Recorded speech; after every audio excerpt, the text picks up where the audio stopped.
ദേവസ്വം ഭൂമികൾ സർക്കാർ ഭൂമികളെന്ന് വരുത്തി തീർക്കാനുള്ള ശ്രമം നിയമവിരുദ്ധം. 1950 ട്രാവൻകൂർ കൊച്ചി ഹിന്ദു റിലീജിയൻസ് ആക്ട് പ്രകാരം എല്ലാ പണ്ടാരവക സ്വത്തുക്കളും ദേവസ്വത്തിൻ്റെതാണ്.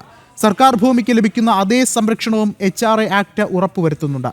റിസർവേയിൽ പുറമ്പോക്കെന്ന് മാറ്റിയതും സർക്കാർ ഉത്തരവിൽ സൗജന്യമായി നൽകിയ ഗവൺമെൻറ് ഭൂമി എന്നുള്ള പരാമർശവും നിയമവിരുദ്ധമാണ്. ജനം ബ്രേക്കിംഗ്.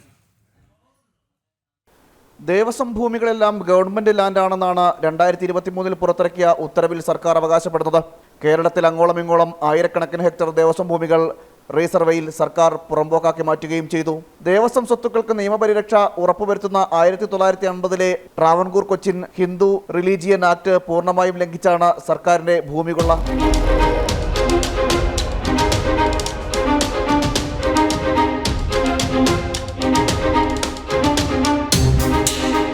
ഹിന്ദു റിലീജിയസ് ആക്ടിലെ 27-ാം വകുപ്പ് പ്രകാരം ദേവസ്വം വക, ദേവസ്വം പുറമ്പോക്ക് എന്നിവയ്ക്കൊപ്പം ദേവസ്വങ്ങളുടെ കൈവശമോ അനുഭവത്തിലോ ഉള്ള മറ്റ് പണ്ടാരവക ഭൂമികളും ദേവസ്വം ഭൂമികളായി പരിഗണിക്കപ്പെടും.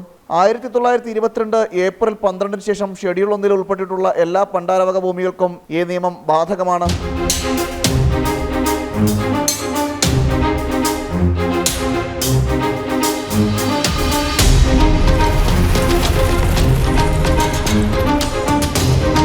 ഭൂസംരക്ഷണ നിയമത്തിലെ സംരക്ഷണ വ്യവസ്ഥകൾ സർക്കാർ ഭൂമികളുടെ കാര്യത്തിലെന്ന പോലെ ദേവസ്വം ഭൂമിക്കും ബാധകമാണെന്നും നിയമത്തിൽ ചൂണ്ടിക്കാട്ടുന്നു.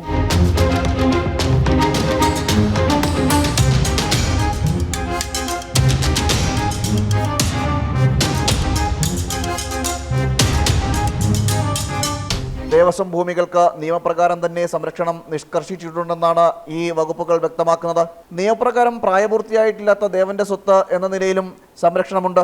ഈ വ്യവസ്ഥകളും നിയമവുമെല്ലാം അട്ടിമറിച്ചാണ് പിണറായി സർക്കാർ ദേവസ്വം ഭൂമികൾ ഗവൺമെന്റ് ലാൻഡ് എന്ന വിധത്തിൽ ഉത്തരവിറക്കിയതും റീസർവേയുടെ പേരിൽ ഭൂമികൾ കൊള്ളയടിച്ചതും. ജനം, തിരുവനന്തപുരം.